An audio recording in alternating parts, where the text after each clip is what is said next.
Olá pessoal do sétimo ano do Integral Colégio de Curso de Araruna.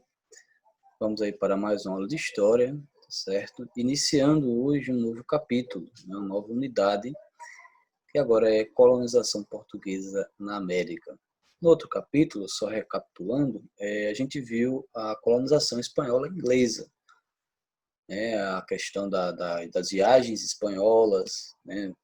A Espanha dos Reis Católicos, né? Fernando de Aragão e Isabel de Castela. E todo o processo que foi de conquista, né, dos astecas, dos incas,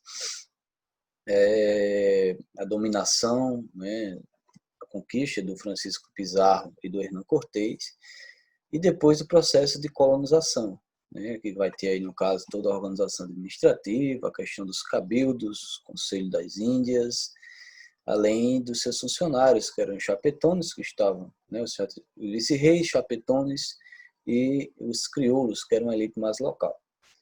Né, e tem a questão do trabalho, né, que é as formas de trabalho, que era a encomienda, que era algo já, aliás, que era algo que foi posto pela Espanha, e tinha a mita, que era algo que já era tratado, que já era feito, já tinha essa prática, né, no continente americano, e os espanhóis ali adaptaram. E também a colonização inglesa, né? Toda a questão que estava acontecendo na Inglaterra, né? A colonização inglesa é um pouco mais demorada do que a espanhola e até a portuguesa. Isto, né, só vai acontecer lá no século, fim do século XVI, começo do século XVII, né? E brigas religiosas, né, conflitos, perseguições políticas e religiosas na Inglaterra, né, obrigaram, né, alguns povos, não obrigaram, mas forçaram, né, de certa forma, essas pessoas a virem para onde hoje é o atual Estados Unidos, né, que depois se tornou as 13 colônias e depois os Estados Unidos.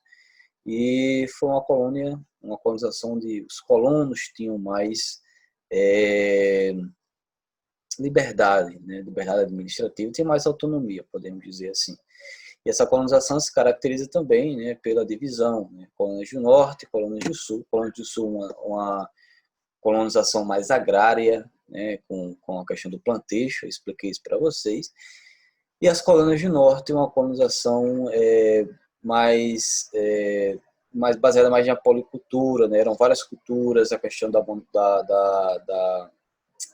indústria, né, produtos manufaturados, tá, tinha plantações, mas era em pouca medida, tá, mas tinha. Logo depois disso vai ter o Destino Manifesto, que vai ser aquela marcha para o oeste, e aí vai confrontar os indígenas, vai dizimar, né, violentamente esses indígenas, com o intuito de levar civilização. Né, já é o significado aí do Destino Manifesto. Eles achavam que estavam sendo escolhidos por Deus, né, era uma missão divina, podemos dizer assim, e eles estavam levando ali o desenvolvimento, a ciência e a civilização. Tá? Então foi né, esses pontos que discutimos na unidade passada. Tá? E aí já podemos, a partir das minhas explicações, vocês vão comparando aí alguma diferença, alguma semelhança, né, entre a colonização portuguesa na América e as colonizações, né, espanhola e inglesa, certo? Porém, para começarmos a falar sobre colonização portuguesa, temos que pensar primeiro na expansão marítima, né? Ou até mesmo antes disso. Né? Por exemplo, a formação dos estados nacionais, né, que a gente viu lá no primeiro bimestre, né? A formação dos reinos absolutistas, né, dos estados modernos nacionais. E aí, esses estados eles tinham um governo centralizado, né? Tinha um Estado forte, com total intervenção do Estado, no caso, na economia, claro. Mas aí não podemos esquecer de uma classe que vai estar surgindo, está se fortalecendo nesta época, que é os burgueses. E aí, nesse momento, né, que vai se iniciar o processo das grandes navegações, vai se ter uma aliança, né, entre burguesia, né, nobreza, né, representado aí pelo rei absolutista, e a igreja, certo? Então, assim, esse processo de expansão marítima, ele vai, sim, se iniciar ali no século XV, principalmente por causa dessa aliança e por causa também dos investimentos que a burguesia fazia claro, pensando em um processo comercial, em novos mercados, em novos meios de se obter o lucro. Tá? Então, esse processo vai ser desencadeado no século XV, tá? E esse processo que a burguesia ela vai investir muito, né? Claro, ela estava se fortalecendo, não sei se vocês lembram, né? No reaquecimento da economia, a gente viu isso no finalzinho do ano passado, quando a gente trabalhou a questão do fim da Idade Média, né? Da fragmentação da Idade Média, do reaquecimento cultural, até do renascimento também, renascimento cultural, mas do ressurgimento, né, das cidades, né, as pessoas voltando para as cidades novamente, do reaquecimento comercial e com o surgimento da burguesia também. E só que nesse momento as vias terrestres elas estavam ocupadas, né, por outros povos, principalmente os árabes, né, ou até as cidades italianas. As rotas terrestres que iam até a Índia, como também as marítimas, como por exemplo o Mar Mediterrâneo. Né? Então, rotas ocupadas, então eram os únicos caminhos, né, que levavam até o Oriente e até a Índia, né, principalmente lá em Calicut. E aí como os portugueses, como os europeus iriam fazer para chegar até esse território? E aí, nesse processo que eu tenho falado para vocês, né, vai ter essa aliança entre nobreza, burguesia e igreja. Tá? E, claro, o objetivo principal vai ser, claro, um processo econômico. Tá? Mas, enfim, eles vão buscar o que aí nessa expansão marítima? Vão buscar terras, vão buscar metais preciosos, ouro e prata, novos mercados consumidores e, claro, expandir a fé católica. É por isso que tem essa aliança. Tá? Terras e riquezas fica por parte da nobreza. Cara, riquezas pode ser lucro, pode ser tudo aí. Contanto que dê lucro, né? Que dê riquezas. Terras e riquezas. Burguesia, mercados consumidores e novos lucros também, obter novos lucros. E a igreja expandir a fé católica, que entra nesse processo aí que a gente discutiu também no início desse ano letivo, as reformas religiosas. Vocês lembram aí da reforma protestante, né, do surgimento do calvinismo, do Lutero, né, ele vai lá protestar contra algumas regras e dogmas da Igreja Católica, ele vai acabar sendo excomungado e aí ele e seus seguidores, né, posteriormente, faz a reforma protestante. Não sei se vocês perceberam que tudo está interligado, né? Renascimento cultural urbano, grandes navegações, os estados modernos nacionais, as reformas protestantes, reformas religiosas, tudo isso aí vai estar interligado, tá? Vocês não podem esquecer dessas ligações que temos que fazer entre um assunto e outro. E aí, pessoal, um reino, né, podemos dizer assim, que no caso seria o reino de Portugal, ou o Império Português vai se tornar, ele vai ser pioneiro nesse processo. Primeiro porque, se vocês, né, prestarem atenção aqui nesse mapa, ó, Lisboa está aqui, ó, no litoral, né, então Lisboa tem o mar Mediterrâneo, tem o Oceano Atlântico, né, e fica bem pertinho aqui da África, olha só. E ele vai ser pioneiro por quê? Né? Aí vocês podem pensar, já no século XIV, né, o Portugal já era um estado moderno, um estado absolutista já consolidado. Né? A posição geográfica já era importante, já era interessante, né? Tinha saída para o Oceano Atlântico que outros países não tinham na Europa. Certo? Então, os estudos, né, estudos náuticos, né, com cartógrafos, né, a escola de Sagres, né, que tinham lá os encontros, né, tinham vários estudos dos cartógrafos, e todos aqueles que faziam parte desse processo, né, de construtores também, como construtores de embarcações, navegadores, né, e ali eles iam estudando qual era a rota agora que eles tinham que tomar. Né? Lembra que a rota terrestre e marítima pelo mar Mediterrâneo, esse marzinho aqui, ó, não dá para ver a setinha aqui, tá? Mas enfim. esse mar Mediterrâneo também estava sendo ocupado, que fica ali entre África, né, e Europa, e também a Ásia, tá? Acho que agora dá para ver a setinha. Então, esse mar Mediterrâneo aqui estava sendo, né, ocupado aí por outros reinos. Ficaria impossível, também não daria para fazer esse processo por rotas terrestres até Calicut. Logo, né, a partir desse pioneirismo português, agora era necessário obter novas rotas. Então, esse pioneirismo português se explica, além dessas questões geográficas, a questão dos estudos náuticos e o fortalecimento, né, o surgimento, o Portugal desde o século XIV, um Estado moderno nacional, um Estado absolutista, e também com a burguesia já consolidada, né, são quatro características aí, e aí vocês podem notar também, né?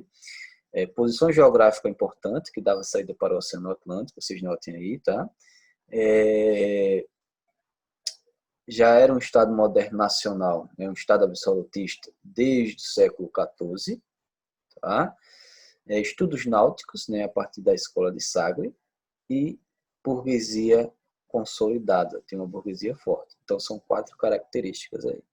E aí, claro, com esses investimentos, com esses estudos, Portugal, por exemplo, chega em Ceuta em 1415. Tá? No mapa dá para vocês verem aqui, ó, 1415, Ceuta. Mas por que Ceuta, né?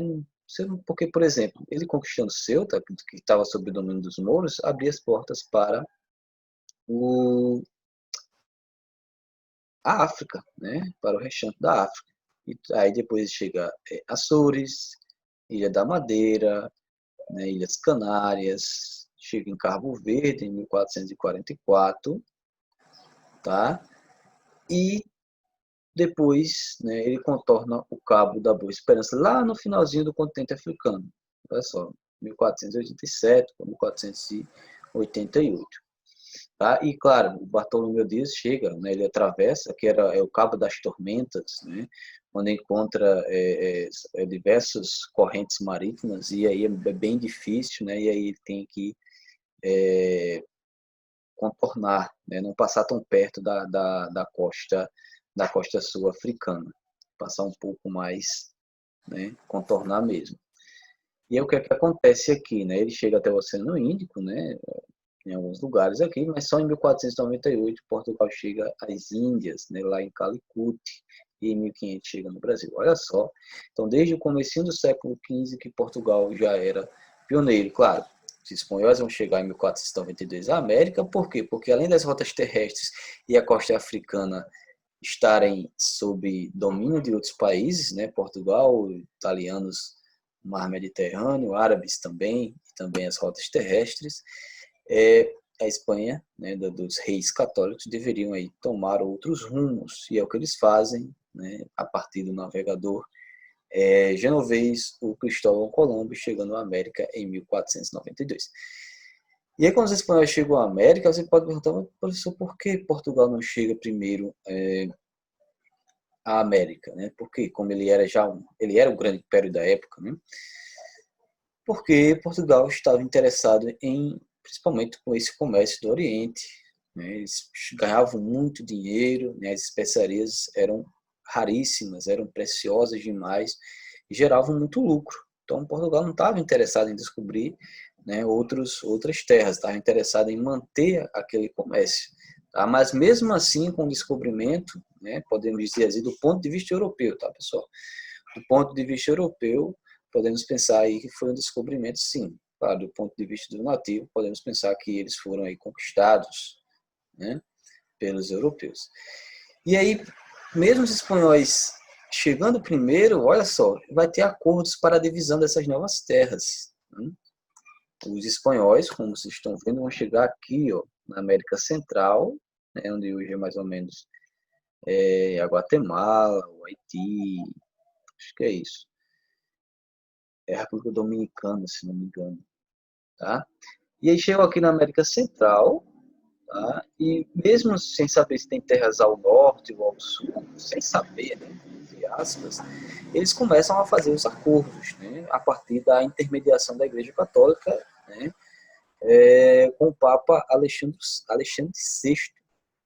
E em 1493 ele faz o acordo da bula intercoétera, né, que no caso a 100 léguas, né, se pega Cabo Verde, né, 100 léguas a oeste de Cabo Verde era de Portugal, né? Aliás, eles, a 100 léguas de Cabo Verde, eles colocam uma linha imaginária e dividem a oeste é para a Espanha, a leste é de Portugal. Só que, quando Portugal foi ver, né, nessa linha imaginária da bula intercoétera só tinha água, né? Pegava só um pedacinho do Brasil, pouca coisa. Bem pequeno mesmo, né? Se pegasse alguma porção de terra. Aí como é que ele viu também, né? Que só tinha, se ele nunca tinha ido ao, né? Entre aspas, se ele nunca tinha ido a, ao continente, ao Brasil, tá? Por isso que em 1494 é feito o famoso, né, o Tratado de Tordesilhas, feito em 1494, que aí é bem maior. Pega Cabo Verde também, a 370 léguas de Cabo Verde, né, traça uma linha imaginária, e a oeste, no caso, é da Espanha, como vocês estão vendo aqui, ó, a oeste Espanha, leste Portugal. E hoje quase mais ou menos é o mesmo tamanho, né? Mas é a metade do que hoje é o Brasil, né? Brasil aqui 1500. Então aí sim, Portugal tinha alguma coisa. E aí fica uma dúvida, mas professor, como é que eles já faziam esses... Como é que Portugal fez tratados como esse se ele não tinha chegado ainda ao Brasil, né? E aí fica aquela grande dúvida, né? Será mesmo que ele não já tinha vindo ao Brasil? Como é que ele traça uma linha imaginária se ele não sabe? Ele faz um tratado que ele acha que não vai ter terra, e depois ele faz outro, né, para garantir alguma coisa. Então, fica aí essa dúvida para discutirmos na próxima aula também. E um dos motivos, né, por exemplo, Portugal faz o Tratado de Tordesilhas e o outro tratado é 93, o Tratado de Tordesilhas é 94, né? Só que, de fato, a colonização só vai ocorrer a partir de 1530. Né? E o que é que Portugal estava fazendo, né? De 1500 a 1530 para não estar preocupado com a colonização do Brasil? O que é que ele fez? Estava interessado aí no comércio de especiarias, como já tinha falado, né? Mas aqui, isso aí tem até no livro de vocês, no livro de atividades, bem explicadozinho lá, né, dos anos, por exemplo, de 1460 a 1530, Portugal estava preocupado com o quê? As viagens marítimas pelo Oceano Atlântico, na costa atlântica africana, e também pelo Oceano Índico, também na costa africana, só que no leste, no lado leste, no Oceano Índico, né? E o que é que ele fez ali? Estabeleceu feitorias. O que é feitoria? São fortificações para proteção naquela área, como também para depósito, né? Depósito de mercadorias, né? Então ele foi fazendo ali até para a questão do comércio, a questão de obter mercadorias daquela região e tudo mais. Preocupado também com o comércio de especiarias com o Oriente. Aí, claro, depois, né, vai de 1500 a 1530, ele vai se preocupar também, né, com a extração do pau-brasil, isso já no Brasil, né? E aí, quando ele vinha, Portugal iria para as Índias, Portugal vinha, né, dava uma pausa, dava uma paradazinha no Brasil para abastecer, né, tudo mais, e ia para as Índias. Voltava das Índias, parava no Brasil, abastecia, ia para Portugal. Então, o Brasil ali ficou como um entreposto, né, uma parada ali para abastecimento. Aí chega em 1532, né, vamos ter o declínio do comércio de especiaria, porque outras nações, outras potências europeias, como a Holanda, como a própria Espanha, a Inglaterra também, né, a França, estava ali comercializando especiarias também, e a concorrência estava muito grande. Por isso que vamos ter esse declínio do comércio de especiarias por causa da concorrência de outras potências. E claro, aí, né, Portugal passa a investir, né, na colonização brasileira, né, com a busca por metais preciosos, com o estabelecimento da produção açucareira no continente americano, com o estabelecimento das capitanias hereditárias, dos governos gerais, com o povoamento, com, né, a caça a esses metais preciosos, as drogas dos sertões também, que é assunto aí para outras aulas, tá certo? Então, espero que vocês tenham entendido, espero que vocês tenham gostado, tá? e tenha uma ótima tarde e até mais.